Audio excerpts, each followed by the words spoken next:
Mom screamed and fell to her knees. Colors and promises. No! This isn't my daughter! Dad covered his mouth, his body shaking. David stared at my hand, where the ring had... Eva.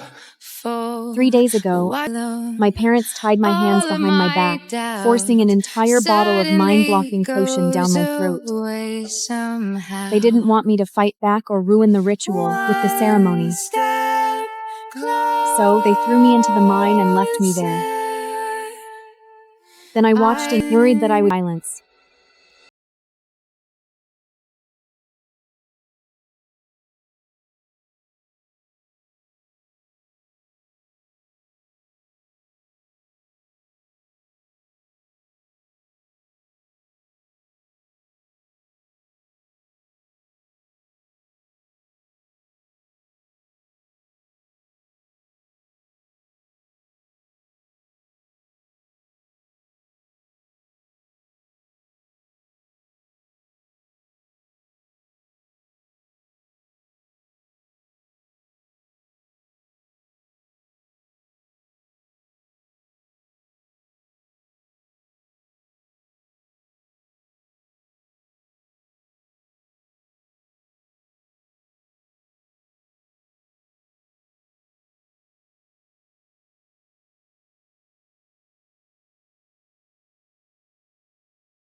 Forced the potion down my throat, but the potion burned through my throat, blocking my mind link inch by inch.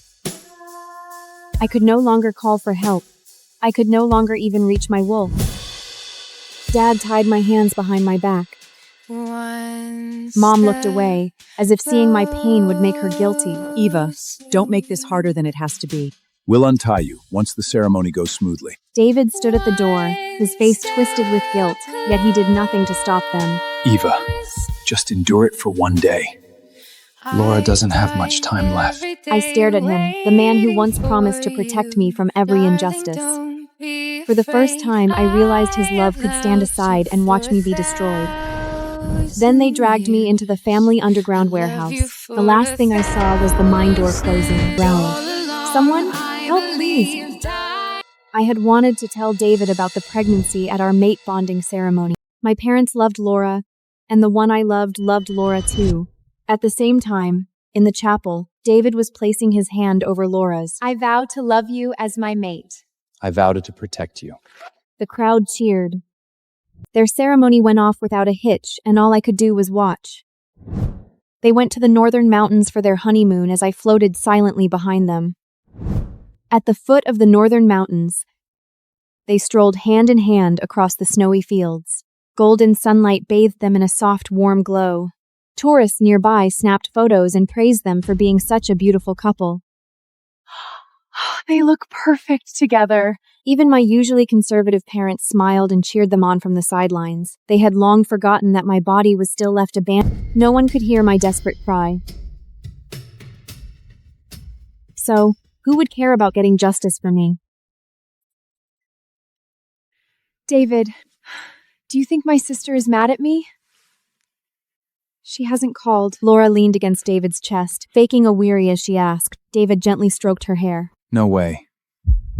She's your sister.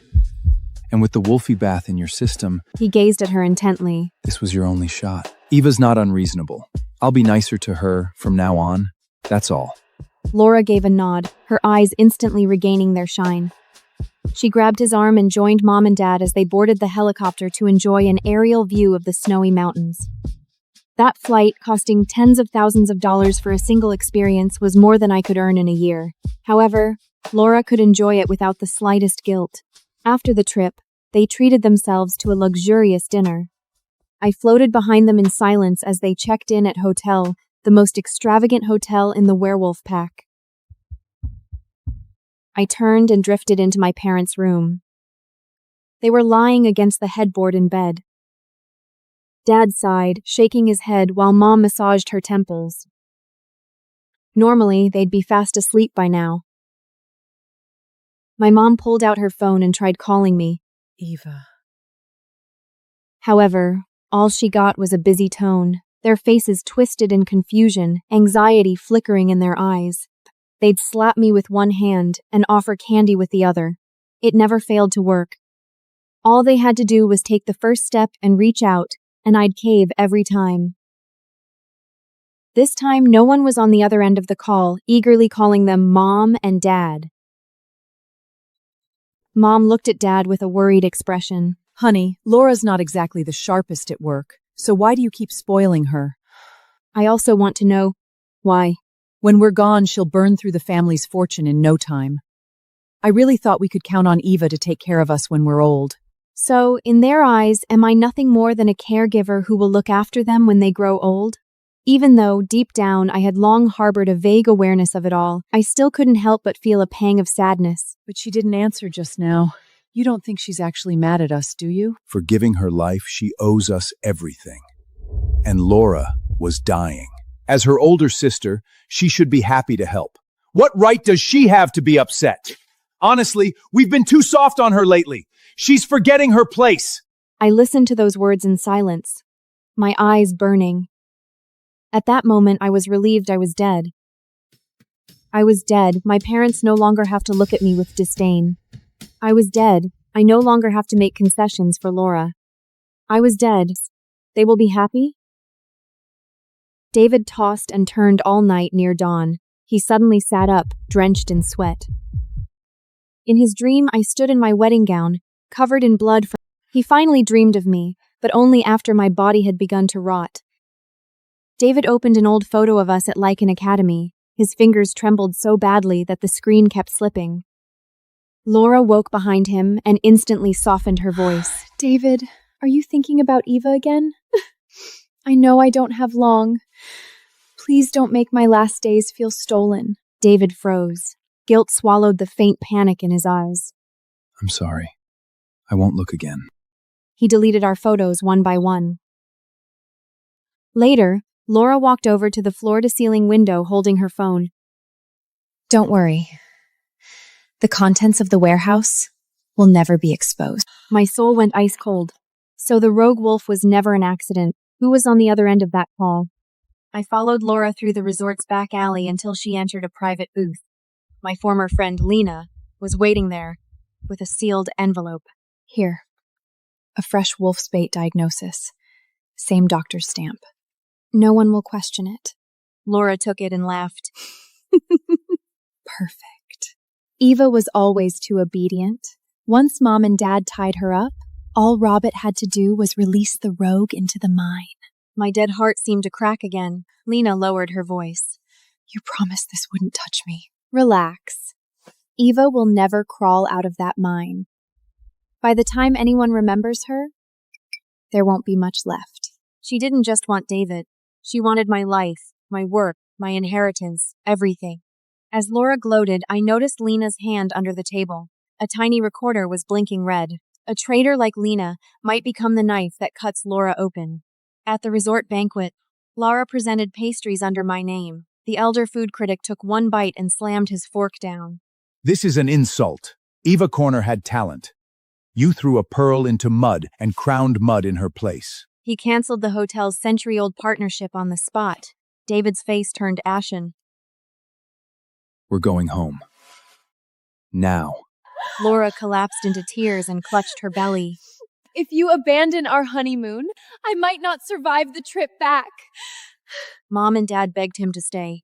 That night, David opened the envelope I had slipped into his gift before the ceremony. Inside was a pregnancy report dated before my death. 4 weeks. Eva, it can't be. His breath stopped. Yes, you pushed your pregnant mate and your child into hell. David gripped the report until it crumpled. When Laura dies, I'll spend my life making it up to Eva. You will never get that chance. They ended the honeymoon early and returned home. Laura walked into my bedroom like a victorious queen. She wore my nightgown, sprayed my perfume over her neck, then kicked off her shoes and climbed into my bed. It still smells like her. How annoying. David did not answer. He searched the house room by room, as if I might be hiding behind a door. He found nothing. When he reached the kitchen, he stopped for a long time. That had been my place. The warm window, the flower jars, the little recipe notes, everything had been mine. Laura hugged him from behind. David, I'm your mate now. Why should we keep another woman's kitchen? Turn it into a walk-in closet for me. No, I screamed, but my voice passed through the walls like smoke. David lowered his eyes, and his silence became the answer. Workers arrived that afternoon.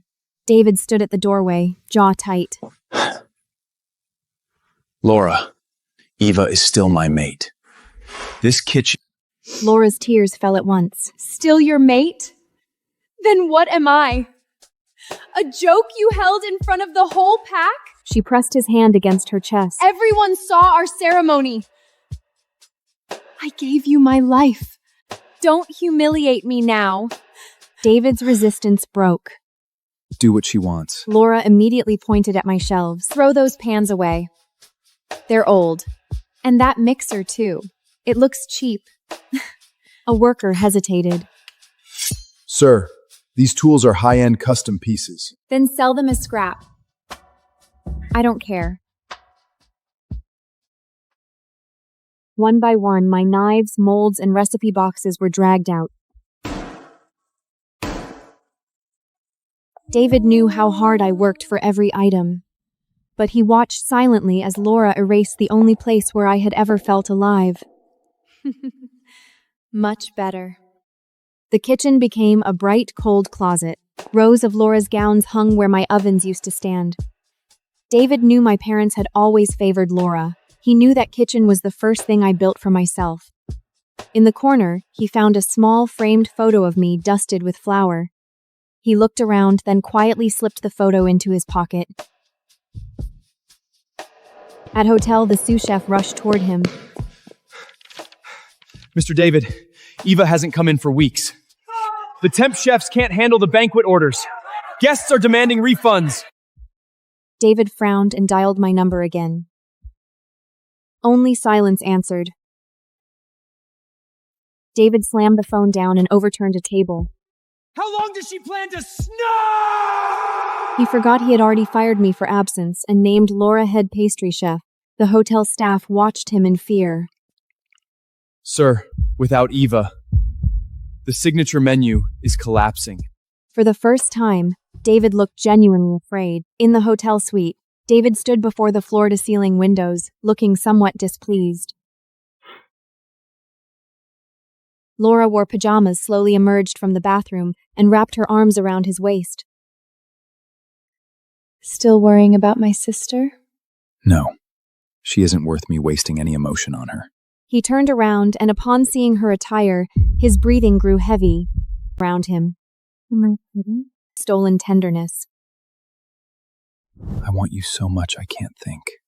Once he had whispered those words into my hair while I baked late at night. Now he said them to the sister who had taken my gown, my ceremony, knots, by passion that they dust. I touched my slightly swollen belly. How could I ever believe love would save me? A few days later, the fever of forbidden love began to fade. David sat alone in his office, staring at my contact name.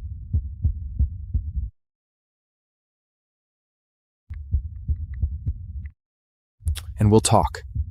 Another message followed. His eyes reddened, but there was still no reply. Because I was already dead. Laura entered with fruit tea in her hand. Darling, are you still texting my sister? Her cheeks were rosy. Her steps were light. Her so-called fatal wolfsbane poisoning had left no mark at all. She rested a hand over her flat belly and smiled. Don't worry. Our baby and I are fine. David's gaze fixed on her face. Laura, weren't you supposed to be dying? For the first time, the question slipped out before she could guide him away. Laura's smile furrowed. What did you say? David's suspicion did not disappear. He secretly sent Laura's antidote to a private clinic. The result came back that evening. Vitamins. And one ingredient dangerous for pregnancy. His hands shook with fury. He cornered the doctor in the clinic. Did Laura ever have wolf bass poisoning?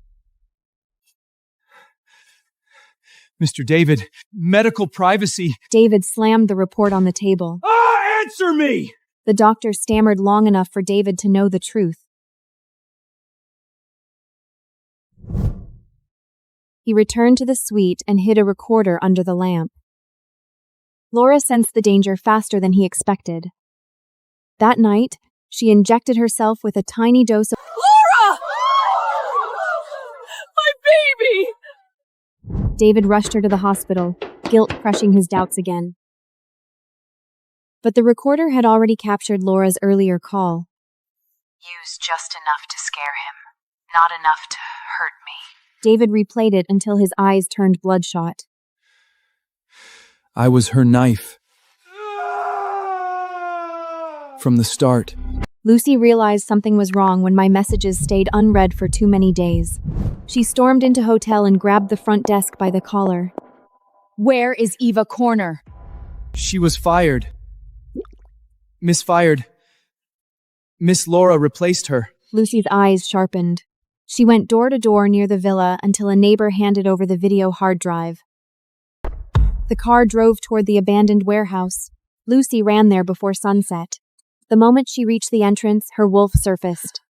The scent of blood, poison gas, Eva. and a strange rogue all mixed together. She kicked open the warehouse door. No, Eva, please! Then her grief became a howl that shook the warehouse. Whoever did this to you, I'll make them pay in blood.